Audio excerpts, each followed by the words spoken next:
പരിസ്ഥിതി സന്തുലിതാവസ്ഥ തെറ്റിക്കുന്ന മൈനകളെ പിടികൂടുന്നത് ഊർജിതമാക്കി ഖത്തർ പരിസ്ഥിതി കാലാവസ്ഥാ മന്ത്രാലയം. ഇതിനോടകം 36,000-ഓളം മൈനകളെ പിടികൂടി കൂട്ടിലടച്ചതായി മന്ത്രാലയം അറിയിച്ചു. പരിസ്ഥിതിക്ക് ആഘാതമുണ്ടാക്കുന്ന അധിനിവേശക്കാരായ മൈനകളെ പിടികൂടാൻ 2022 നവംബറിലാണ് ഖത്തർ പരിസ്ഥിതി മന്ത്രാലയം പദ്ധതി തയ്യാറാക്കിയത്. 2.5 വർഷം കൊണ്ട് 35,838 മൈനകളെ പിടികൂടി. പാർക്കുകളിലും റോഡരികിലുമെല്ലാം കെണികൾ വെച്ചാണ് മൈനപിടുത്തം. 35 ഇടങ്ങളിലായി 611 കൂടുകളാണ് വെച്ചിരിക്കുന്നത്. ഇവയെ പിന്നീട് വലിയ കൂടുകളിലേക്ക് മാറ്റും.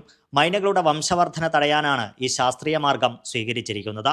ഈ വർഷം 6 മാസം കൊണ്ട് 50,416 മൈനകൾ കൂട്ടിലായിട്ടുണ്ട്.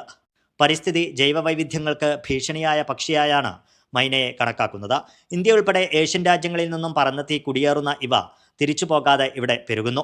മറ്റു പക്ഷികളെ ആക്രമിക്കുകയും ആവാസ വ്യവസ്ഥയെ ബാധിക്കുകയും ചെയ്യുന്നതിനാലാണ് മൈനകളുടെ എണ്ണം നിയന്ത്രിക്കാൻ തീരുമാനിച്ചത്. Media 1 Doha.